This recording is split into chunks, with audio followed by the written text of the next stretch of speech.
전자 발찌를 찬 채 성폭행 시도하려다 30대 주부를 살해한 서진환.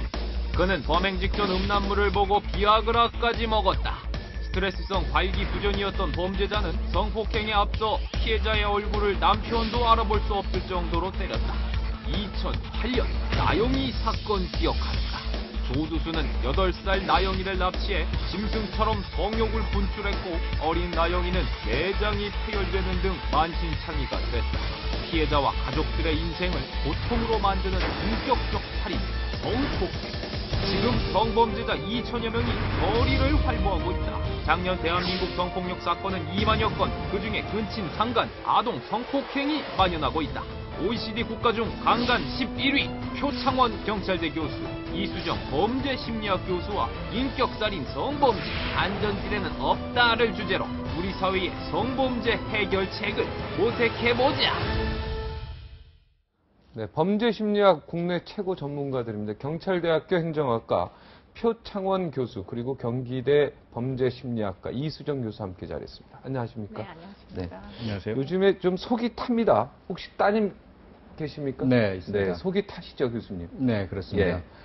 요즘에 놀이터를 가면요, 놀이터에 아이들이 나와서 놀질 않아요. 네. 그리고 요즘에 야식 시켜 먹는 사람들, 이런 사람들도요, 장사가 안 돼가지고요. 네. 이 세상이 어떻게 이렇게 됐습니까? 이 대한민국이 엄청 행복한 나라였는데 이렇게 무서운 나라로 변했습니다. 이게 왜 최근에 이렇게 범죄가 많은지, 그 이유부터 좀 어떻게 생각하시는지 오늘 이 자리에서 솔직히 좀 얘기해 주세요. 일단은 범죄 그 자체보다도요. 네. 우리 국민들께서 불안해하고 계시는 일종 묻지마 범죄 네. 또는 성범죄 네. 이렇게 예견하기도 어렵고 피해자로서는 전혀 아무런 관련도 없고 어떤 원인 제기도 하지 않는 이런 범죄들 때문에 상당히 불안해하시는 거죠. 네. 근데 이런 범죄들의 대부분은 이제 성격 장애와 관련이 있습니다. 범죄자들이 성격에 문제가 있다는 거죠. 네. 성격 장애는 한순간에 생기는 것은 아니고요. 태어난 이후에 양육 과정에서 상당히 심각한 아동 학대나 방임이나 또는 가정 내에서의 어떤 대화의 단절이나 이런 문제가 지속되면서 생기다 보니까 지금 왜 이렇게 문제가 심각하냐? 그것은 사실은 이 범죄자들이 어렸을 때로 되돌아가야 할 그런 문제가 있고요. 네. 또 하나는 지금 당장 우리 사회가 벌어지고 있는 어떤 사회적 스트레스 상황, 여기에서도 원인을 찾아야 합니다. 사회적 스트레스 상황. 그 뭡니까? 사회적 스트레스 상황이라는 게. 일단 가장 대표적으로 이야기할 수 있는 것은 경제적 문제겠죠. 네, 경제적으로. 예, 취업난이 심각하고요. 일자리가 많이 줄어들었고, 그리고 뭐 카드 빚이라든지 씀씀이나 여러 가지 경제적인 생활 도구들의 다변화 때문에 자기의 어떤 능력 밖으로 쓸 수 있는 환경이 되고 그게 빚으로 돌아오죠. 그게 다시 이제 스트레스 상황이 되고요. 그다음에 이제 결혼 실패라든지 인간관계 네. 단절 이런 모든 것들이 사회적 스트레스로 작용하게 됩니다. 네. 경제적인. 자, 우리 교수님은, 이수정 교수님은 어떻습니까? 글쎄, 지금 뭐 여러 가지로 상황이 어려운 거는 틀림이 없는 것이고요. 네. 예.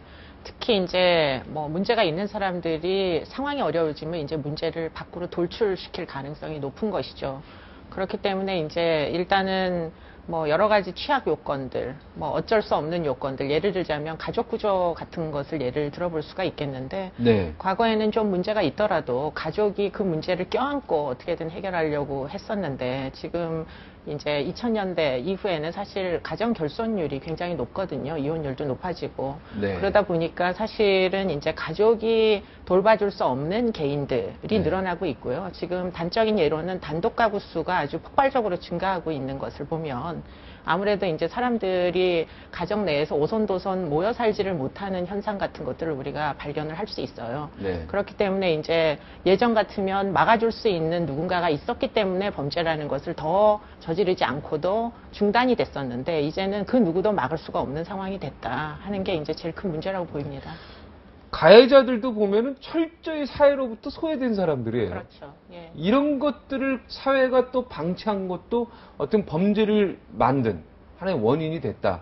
그렇게 볼 수도 예, 있죠. 물론입니다. 네. 뭐 사회적 안전망이라는 게 있어야 되는데 아무래도 이제 돌봐줄 수가 있는 사람이 없기 때문에 누군가 사회에서 그 기능을 대체해서 했어야만 했는데 어릴 때 이제 뭐 부모가 이제 이혼이나 아니면 부모가 안 계신 경우에는 누군가 사회적으로 아이의 보호자가 될 수 있는 자가 있었어야 되는 것이죠. 근데 그러지 못하다 보니까 결국에는 어렸을 때부터 문제를 껴안고 어른이 되는 경우가 많이 있습니다. 자, 과거에도요. 거의 과거랑 우리가 비교를 해봅시다요. 잘 봅시다요. 저기 지금 표를 보는데요.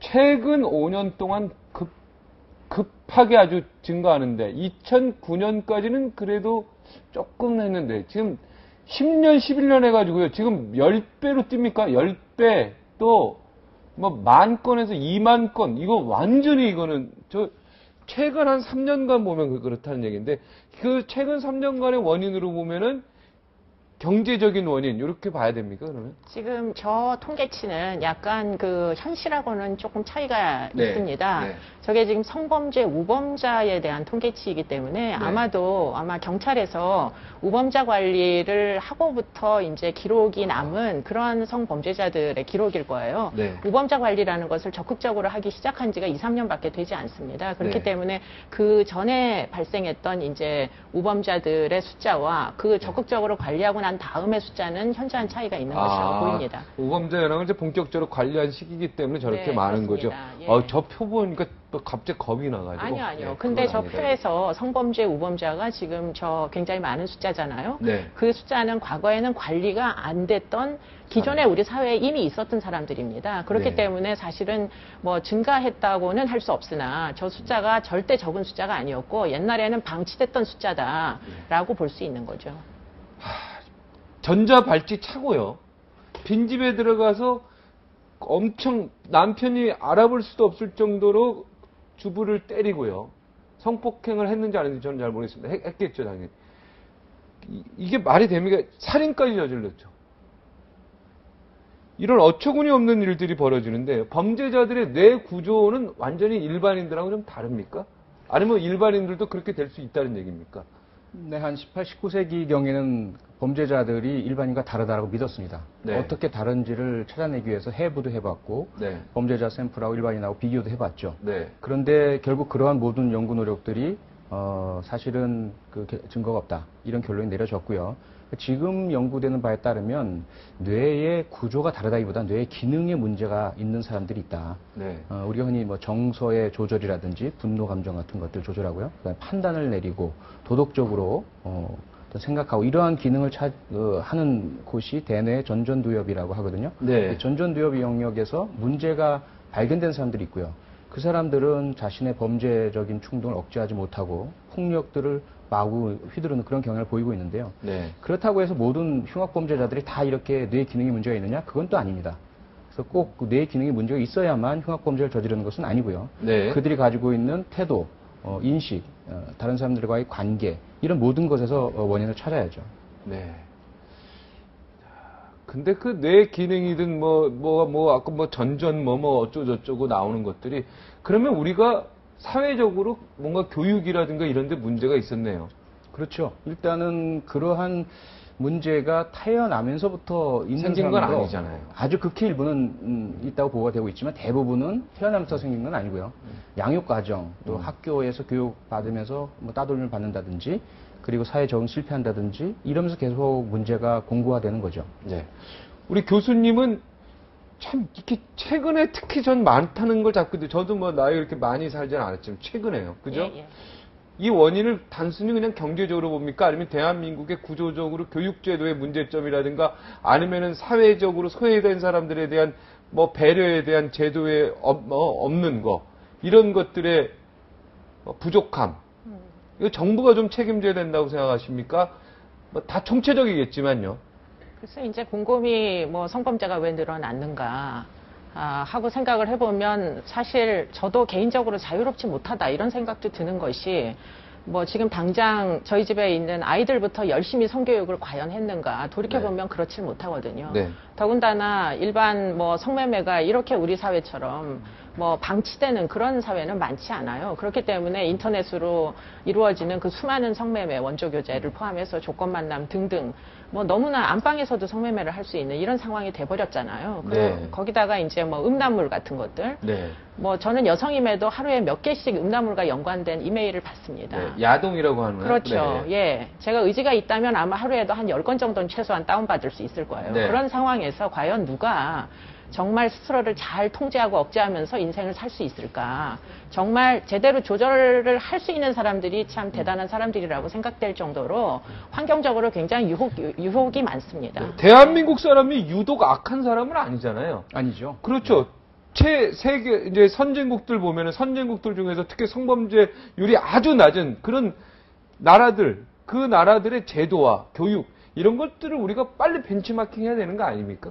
저는 우리가 못하면 벤치마킹이라도 해야 된다고 생각하는데요. 그렇죠. 근데 벤치마킹을 무작정 했다가는 결국 귤이 황해를 건너면 탱저가 된다는 말이 있듯이 네. 제대로 뿌리 박지 못할 경우가 많고요. 네. 우리가 과거에 앞서 말씀하신 것처럼 너무 행복하고 좋은 세상이었잖아요. 네. 이수영 교수님 말씀처럼 가족이 서로를 돌보고 좀 더 확대 가족들 또는 이웃들이 서로를 좀 생각하고 어려움이 생기면 같이 돌봐주고, 지금은 그렇게 되질 않다는 거죠. 이제는 파편화되어 있고 거의 뭐 가족 단위가 핵가족이 아니라 개인들끼리 떨어져 있는 상황이 되었죠. 선진국 같은 경우도 핵가족 아닙니까? 그렇기 때문에 선진국은 우리보다 훨씬 먼저 비공식적인 관계나 가족한테 맡긴 게 아니라 국가 제도적으로 소외된 사람 또는 성격적 문제가 있는 아동들, 행동 발달에 문제가 있는 아동들, 여기 대해서 제도적으로 접근해서 일찍부터 치료하고 교육하고 관리하기 시작했던 거죠. 네. 하지만 우리는 여전히 과거 이웃사촌 개념이 있는 사회로 생각을 하고 모든 문제들을 가정이나 이웃에서 알아서 해결하라, 아니면 종교를 해결하려고 하는 이런 태도를 가지고 있다는 것입니다. 네.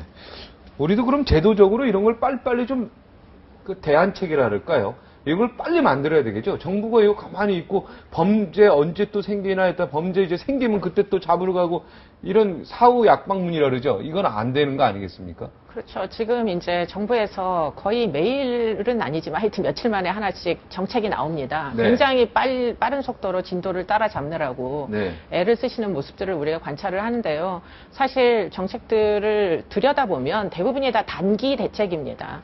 금년에 몇십 명 추가할 수 있는 그 정도의 대책이기 때문에 근본적인 대책을 이제 좀 생각을 해보고 과연 아이들의 교육은 제대로 시키고 있는지, 그렇죠. 그런 부분부터 이제 첫 단추를 제대로 껴야 이제 결과가 나오는 것이죠. 네. 일단 국민윤리부터 제가 볼 때는 윤리 과목부터 강화하고 도덕 이거 강화하고 네. 예, 수능 시험에서 도덕 막 엄청나게 높이고 예. 예? 아니 저 솔직히 국민윤리 우리 도덕 배웠던 그 학교 다닐 때 그걸로 인하여 인간인 저도 많이 됐거든요. 네. 우리 많이 외우고 정말 열심히 그랬었죠. 했어요. 예, 네, 예, 학력고사에서도 네, 네. 윤리 과목이 25점, 50점 들어갔어요. 네, 네. 그죠? 예. 근데 그거 다 빠지고요. 오직 국어, 영어, 수학에 집중하는 이 대학 수능 시험에 이거 교육 문제, 네. 이것도 바뀌어야 돼요. 심각합니다. 네, 예. 그죠? 국민윤리 선생님들이 힘을 내셔야지 이게 뭐 좀 될까 말까 할 것 같다는 생각이 좀 듭니다. 그 이전에 사회가, 정부가 이걸 뭔가 좀 TF팀 구성해서 원인 규명도 하고 원인을 빨리 규명해야 되겠죠. 그렇죠. 네. 예. 근데 나는 제일 가슴이 아픈 게 주부도 주부지만은 우리 어린아이들 협박해가지고 특히 소아, 네, 네, 네. 아동, 그때 그 누구죠? 나영이 나영이. 사건이 예, 예. 그거 보면 너무 가슴이 아프고요. 네. 초기에도 그 의사가 빨리빨리 잘 했었어야 되는데 그걸 잘 못해가지고 뭐 잘못됐다 뭐 이런 얘기들도 들리고 그러는데 어떻게 보십니까? 이렇게 어린아이들 상대로 하는 건 더 인간적으로 아주 얄미운 걸 떠나가지고 참 문제 있지 않습니까? 그렇죠. 예. 그리고 그 문제의식을 가진 지가 우리 사회가 한 5년이나 6년 정도밖에 되지 않았습니다. 뚜껑을 열고 보니까 사실은 가해자랑 피해자랑 같은 집에서 사는 경우도 많아가지고요. 아동 청소년 대상 성범죄 중에 거의 47%가 가족에 의해서 피해를 당하거든요. 그렇기 네. 때문에 그와 같은 이제 문제의식을 갖기 시작했으니까 앞으로는 네. 조금 더 여러 가지 개선 방법을 내놔야 할 겁니다. 예. 네. 우리 교수님, 네. 그 소아성애, 그러니까 네. 소아를 좋아하는 것도 성도착증의 일종입니까? 네, 성도착증의 일종인데요. 네, 성도착증이라는 게 뭐예요? 성에 미쳐 있는 사람을 성도착증이라고 합니까? 그렇진 않고 그건 뭐 성중독증이고 네. 성도착이란 것은 일반적이거나 정상적이지 않은 상황에서 네. 혹은 정상적이지 않은 대상을 향해서 성적인 흥분을 느끼고 욕구를 느끼는 증상을 말합니다. 정상인은 아니네 그러면. 그래서 성에 있어서만큼은 예를 들어서 사람이 많은 곳에서 성적 행위를 해야만 흥분을 느낀다든지 또는 동물을 향해서 성적 흥분을 느낀다든지 뭐 시신을 향해서 이런 뭐 또 물품을 끌어모아야만 성적 흥분을 느낀다든지 대단히 다양한 성도착 증세가 있습니다. 성도착 증세가 꼭 나쁘다고는 할 수 없네요.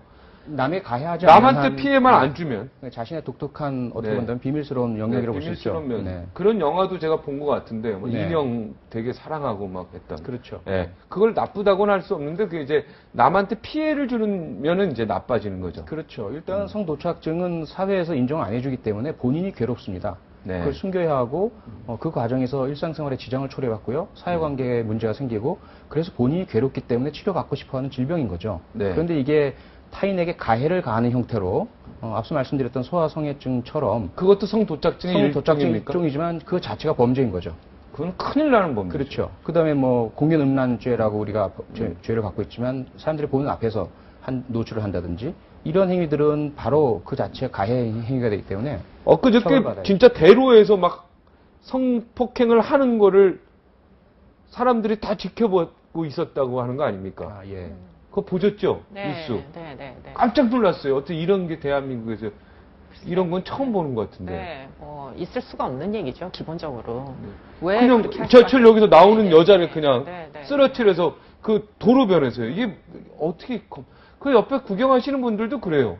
빨리 어떻게 신고를 하든 그 앞에서 몽둥이로 때리든 뭐 어떻게 해야 되는 거 아닙니까? 일단은 서로 이렇게 좀 도와주는 노력들을 해야 될 것 같습니다. 그러니까 지금 뭐 의정부역 사건 같은 경우에도 사실은 시민들이 굉장히 많은 분들이 뛰어가 있어서 사실 제지를 했거든요. 네. 그렇게 이제 시민들도 각자의 자기 몫이 있다는 점을 좀 절실하게 느끼시고 어떻게든 개입을 해서 피해자를 구조할 수 있는 그런 노력들을 적극적으로 해야 될 시점인 것 같아요. 네. 예. 그 범죄자들 보면은 사실은 이렇게 만나서 보면 별종이 아니죠. 별다른 사람들이 예. 아니죠. 저와 같은 평범한 사람이죠. 네. 그러니까 저 같은 사람들도 이런 범죄를 남성들이라면 지금 여자는 범죄자 중에 없죠. 아니요. 성범죄자. 여성들도 있고요. 예. 여성들도 있습니까? 나이가 많으신 분도 있고 아주 어린 사람도 있고 하기 여자도 때문에. 있고. 네, 네, 네. 네. 남자만 성범죄자가 있는 게 아닙니까? 그렇지 않습니다. 그렇지 않습니까? 예, 네. 그 모든 사람이 다 범죄에 노출이 되어 있네요. 이걸 빨리 하루빨리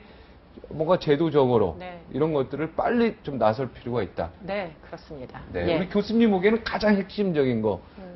야, 이거 빨리 해야 된다. 이런 거 없습니까? 제가 만약에 힘이 있으면은 네. 예. 대통령이라면. 네. 저는 음란물을 어떻게든 지금 당장에 통제하는 제도를 만들어야 된다고 저는 생각이 들어요. 위기 상황입니다. 네. 특히 아동 청소년들에게는 음란물에 노출되는 것이 아이들을 제대로 되지 못한 성의식으로 키울 수밖에 없거든요. 그런 아이들은 언제든지 뭐 때와 장소가 허용이 되면 위험한 행동에 빠져들 위험성이 있기 때문에 음란물은 정말로 빨리! 성의식에 나쁩니다. 자, 우리 교수님 예. 어떻게 생각하십니까? 음란물 빨리 차단해야 된다. 네, 뭐 동의하고요. 네. 그와 함께 저는 치안력이 좀 제자리를 찾았으면 좋겠다. 치안. 예, 주민들과 좀 좋은 관계가 유지가 돼서 서로 협력하면서 이웃에서 발생하는 이상 징후들, 그러한 범죄의 어떤 전조 현상 이런 부분들을 경찰과 주민이 함께 협력하고 논의하고 문제를 해결하는 그러한 부분들이 빨리 좀 이루어져야만 일단 이런 사건들을 막을 수 있지 않나라고 생각이 듭니다. 근데 음란물 같은 경우요. 뭐 이렇게 해외 같은 데 가다 보면 네. 해외는 더 오픈되어 있어요. 그죠? 선진국 같은 경우는 우리가 이제 지금 우리는 TV에서 포르노라는 걸 안 하잖아요. 네, 네. 선진국들 가면 합니다, 그게. 근데 밤 이제 12시부터 합니다. 예. 그렇습니다. 근데 그 정도로 오픈되어 있단 말이에요. 아동 청소년이 포르노의 주인공이 된다거나 네. 이런 부분은 굉장히 엄격하게 통제하는 그런 건 것으로 없죠. 네. 알고 있고요. 네. 그리고는 지금 그렇게 어떤 공식화된 채널 이외에 인터넷을 통해서 뭐 불법적인 그런 음란물이 아주 배포된다거나 이런 것들은 굉장히 그런 건 엄격하게 없죠. 통제하죠. 그러면은 네. 아예 공개적으로요. 우리도 TV나 이런 데서 12시 이후에는 볼 수 있도록 완전히 오픈을 하고. 그죠? 그렇지만 그게 정상적인 루트를 통해서 볼 수 있게 하고 지금 문제가 청소년들이 몰래 사이트로 받고 그렇습니다. 몰래 예. 인터넷으로 받고 네, 해서 네. 자기들끼리 이게 문제가 되니까 네, 네. 아예 시장에 오픈을 해버리고요. 네. 그죠? 네. 그것도 제 방법일 것 같은데요. 그것도 방법일 것 같습니다. 네. 예, 암수화되는 게 이제 뭐든지 문제거든요. 네. 예, 뭔가 예. 좀 골마서 터지는 게 문제죠. 네. 겉으로 상처가 나는 것보다는. 네, 네, 네. 어떻게 동의하십니까, 여기? 네, 다만 이제 포르노라는 용어 속에는 여러 가지 의미가 있는데요. 네. 말씀하시는 야동이라고 합시다. 예. 예, 그러니까 북유럽에서 네. 일반 그 성인들이 시청할 수 있는 것들은 일단 양성 간의 평등 개념, 그리고 성 자체의 어떤 본질에 대해서 있는 그대로 접근합니다. 그렇죠. 그런데 우리 청소년들이 주로 접하는 것들은 왜곡된 성행위들이에요. 네. 그러다 보니까 공격적이고 폭력적이고 일방적인 것까지를 성의 일부분으로 받아들이는 문제가 있어서 네. 일단 무조건적인 개방이 좋은 것은 아니고요. 네. 성 자체를 개방하는 것은 옳되 잘못된 성 인식을 심을 수 있는 것들은 철저히 차단할 필요가 있습니다. 그러니까 뭐 야동이라는 거 사실 우리 어른들은 못 보죠, 잘. 시간도 없고. 그죠? 예, 그런데 예. 진짜 보지 말아야 될 청소년들이, 그죠? 어른들은 좀 봐도 돼요. 이게 애도 좀 많이 낳아야 되고 좀 저출산 문제도 있고 그러니까 사실은. 그런데 사실은 이게 전혀 관계없는 청소년들이 많이 보고 또 결혼하지 않고 혼자 사시는 분들, 소외된 분들, 이런 분들이 할 일이 없으니까. 막 일이 많고 가정 있는 사람들은 그런 거 볼 시간도 없는데 사실. 그죠? 그런 것들도 문제예요. 제가 이제 아무래도 전공이 이런 전공이다 보니까 예. 이제 청소년들이 자주 노출될 수 있는 야동의 내용을 제가 본 적이 있어요. 네. 근데 일반인들이 생각하는 야동이 아닙니다. 그 내용은. 그렇습니까? 아주 말도 못하게 가학적이고요. 네. 그리고는 아주 어린애들에게 폭력적인 행위를 하는 것이 그냥 피해자의 고통은 전혀 내용 안에 포함되어 있지 않고 네. 마치 그 아이들도 즐기는 양 그렇게 해서 지금 포장이 돼가지고 야동들이 흘러다니기 때문에 아이들은 아주 그런 내용을 잘못 알고 다 머릿속에다가 다 세뇌가 되는 것이죠. 그렇기 때문에 그와 같은 야동을 야동이라고 과연 부를 수 있을지, 예, 그건 뭐 엄격하게 통제해야 된다고 생각이 듭니다. 스마트폰으로도 보는 거죠, 그게? 네, 다운받을 수 있습니다. 예. 예. 그런데 그 야동의 내용을 분석해 보니까 이건 그 내용, 그 잘못된 성독착증자들이 할 수 있는 그런 야동 내용, 그렇죠. 그것 때문에 이 범죄가 일어날 수도 있다, 이렇게 해석할 수 있는 거네요. 네, 그럴 수 있습니다. 예. 정상적인 게 아니고. 아닙니다. 예. 네. 정상적인지 않은 야동은 어떤 건지 저는 참 궁금한데요. 굳이 알려고 안 하시는 게 훨씬 그게 낫습니다. 예, 좋습니까? 정신건강상. 정신적으로 막 헷갈립니까, 그러면? 네, 저도 굉장히 상처를 많이 받았습니다. 처음에 그 화면들을 보고. 예, 보고 예, 완전 예. 충격적입니까? 네, 뭐 굉장히 가학적이고 고문하는 장면들은 많이 있습니다. 예. 네. 그런데 이 대한민국의 이 제도라든가 이런 거는 아까도 말했지만 오픈되는 게 아니라 전부 숨겨져 있으니까요. 그렇죠. 네. 여기에 문제가 있을 수 있다. 네, 그게 예. 문제일 수 있습니다. 예. 그러니까 예를 들어 성매매 특별법 저거 해놓으니까 전부 해외로 가고, 그죠? 뭔가 좀 다른 쪽으로 인터넷으로 하고 뭔가 좀 다른 풍선 효과로 막 나타나고 있는 그러한 문제들. 네, 그런 것도 뭐 문제. 일부는 예, 그런 그렇게 것도- 생각할 수 있죠. 예, 그럼 그것도 예. 영향이 있습니까? 그런 것도. 사실은 그 대목은 여러 가지로 입증이 필요한 부분이라고 생각이 들고요. 네. 그러니까 성매매를 엄격하게 통제하는 국가가 성범죄가 많은지 아니면 성범죄를 그냥 방만하게 우리처럼 방치하는 국가가 성범죄가 많은지 사실상 논쟁이 있는 부분입니다. 그건 논쟁이 있다. 예. 예. 하여튼 그거는 그럼 그렇다 치고 하여튼 음란물을 통제하는 건 확실히 해야 되겠네요, 이건. 네. 근데 이걸 어떻게 통제합니까? 이게 글로벌 시대의 스마트폰으로 뭐 전 세계 www.해서 찾으면 다 나오는데 이거 어떻게 합니까? 그래서 소비자 중심 통제는 대단히 어렵고요. 거의 불가능에 가깝고 공급자 중심 통제 방법밖에는 효율적인 게 없다. 결국은 제작, 생산, 유통하는 부분에 있어서의 경제적인 세금 부과의 어떤 엄격성 그리고 그 내용에 있어서 범법 행위가 있다면 그 범법 행위에 대한 철저한 단속 이런 부분들밖에는 현재로서는 효과적인 대책이 없어 보입니다. 네. 효과적인 대책이 없다. 이러니까 더 가슴이 아픈데 성범죄자에 대한 화학적 거세 여기에도 논란이 있지 않습니까? 여기에 네. 대해서는 찬성하십니까? 어떠세요? 뭐 전 제한적인 찬성 입장인데요. 네. 처벌의 일환으로서 일반적으로 성범죄자 전체에게 한다든지 이런 네. 것들은 사실 실효성도 없고 네. 과도하고요. 인권 침해가 되고요. 그런 그 호르몬 제제가 통할 수 있는 그런 성욕구의 어떤 호르몬 때문에 성범죄를 저지른 사람에게는 제한적으로 의사의 진단과 판단을 거쳐서 투약을 하고 관리하고 또 그것만으로 방치하는 것이 아니라 교육과 보호 관찰이 병행되는 뭐 그러한 방법이라면 저는 찬성합니다. 네. 자, 우리 아이를 보호하려면 어떻게 해야 됩니까?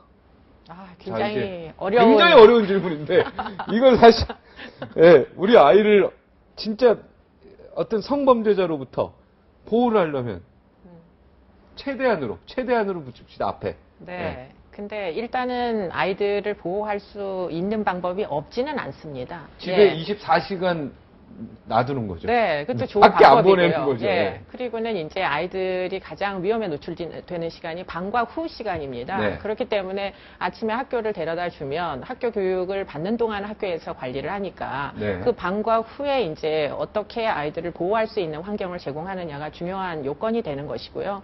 지금 국가에서 여러 가지 예산을 들여서 방과 후 교실이나 아니면은 그 외에 여러 가지 가정 지원 센터들을 통해 가지고 아이들 보호를 할 수 있는 그러한 역량을 지금 키우고 있는 중입니다. 예, 그렇기 때문에 그와 같은 이제 기능을, 사회적인 어떤 기능을 향상시킴으로 해가지고 아이들을 그냥 방치하지 않아도 되는 환경을 만들어주는 게 그게 제일 중요한 관건이죠. 네. 모방 범죄 같은 게 계속 일어나니까 더 문제일 것 같아요. 지금 네. 묻지마 범죄도 마찬가지지만 묻지마 범죄는 다음번에 합시다요. 이번에 성폭행 이 부분에 대해서도 계속 또 비슷비슷한 것들 그리고 진짜 그 야동이나 이런 데서 얘기만 들었던 이런 것들을 자꾸 이게 현실에서 하려고 하니까 예, 이래서 더 문제라고 보는데 모방범죄의 문제점 이게 앞으로도 계속 이루어질 것 같습니까? 어떻습니까? 그렇죠. 아무래도 모방범죄라는 것은 크게 두 가지입니다. 하나는 동기의 모방이라는 게 있는데요. 범죄를 할 동기가 없는 사람이 관련된 내용을 보고 영화나 드라마 보고 나도 저렇게 해봐야지 이런 것들이 이제 동기의 모방이죠. 또 하나는 이제 방법의 모방이라고 해서 범죄 동기를 가진 사람이 어떻게 하는지, 어떤 도구를 사용하는지 이런 것들을 이제 보고 배우는 건데요. 지금 매체가 너무 다변화돼 있잖아요. 특히 네. 인터넷을 통해서 전혀 검증되지 않은 그 영상물들이나 내용들이 공급되고 있는 상황에서 특히나 판단력이 조금 아직은 성숙하지 않은 청소년이라든지 이런 대상들은 나도 한번 저렇게 해볼까라는 그러한 어떤 동기를 일으키는 영상물들이나 내용들이 많죠. 그래서 모방 범죄 우려는 계속 되고 있습니다. 네. 그런데 아까 우리 교수님이 이수정 교수님이 음란물 통제를 먼저 시급해야 된다. 이 방법 있으십니까? 글쎄 일단은 어떤 제한된 내용이 틀림없이 존재하니까요. 그런 음란물들이 인터넷에서 어느 경로로 유포되는지 어느 사이트에 많이 올라와 있는지 이런 것들은 충분히 감지가 된다고 보이고요. 그런 차원에서 보면 경찰의 기능 중에서 사이버 수사대의 기능 같은 것들이 앞으로는 좀 더 강화가 돼야 될 것 같고요. 그리고 지역사회 내에서도 사실은 치안력의 수요라는 게 지금 폭발적으로 증가하고 있거든요. 네. 그렇기 때문에 어쨌든 인력이 좀 충원돼야 될 필요성은 있을 것 같습니다. 일부 네. 인력은 사이버 공간상에서 활동하도록 하고요. 네, 예. 경찰을 더 뽑아서 사이버 수사대 인원을 더 늘려주고 네. 야, 지금 사이버 수사 대장이 2% 보면 좋아할 것 같은데 인력 늘려주고 그 다음에 경찰 치안 경찰 네, 그분도 네. 숫자 좀 많이 늘려서 늘려달라. 예. 예. 아 진짜 이게 참 청소년들 이렇게 하고 말이야 맨날 야동 보고 공부는 안 하고요 맨날 그죠? 공부를 하고 그래야 되는데 예. 이런 게 참 하여튼 전체적으로 전 제도에 문제가 있는 것 같아요. 네, 그죠? 네. 왜냐면 우리나라 사람들이 북유럽 사람들보다 악한 사람들이 아니잖아요. 그죠? 아니죠. 예. 예. 그 사람들은 어떻게 보면 옛날에 해적도 하고 막 그랬잖아요. 네, 노름만. 네, 네. 우리는 사실은 아닌데 네. 어쩌다 우리가 이렇게 범죄 속에서 이렇게 지금 허우적거리고 있는 거겠습니까? 자, 마지막으로 한 말씀씩 하고 네, 오늘 정리하도록 하겠습니다. 우리 교수님 한마디 하시고 싶은 말, 성범죄에 대한 정부에 뭐 요구한다든가 뭐 이런 거 있으면 한 말씀. 범죄는 일종의 사회적 질병이라고 할 수 있습니다. 그래서 눈에 보이는 증상만 다뤄서는 안 되고요. 그 밑에 숨어있는 원인들 찾아서 해결해야 되고요. 그런 차원에서 우리가 이제는 범죄 문제를 단순하게 미봉책 몇 가지 정책 내놓는 것으로 해결하려 하지 말고 뿌리 깊은 우리 사회 병리 현상을 좀 찾아서 원인을 제거하고 특히 잠재적인 피해자가 될 수 있는 어린이나 노약자, 여성분들에 대한 안전대책을 빨리 마련해야 합니다. 네.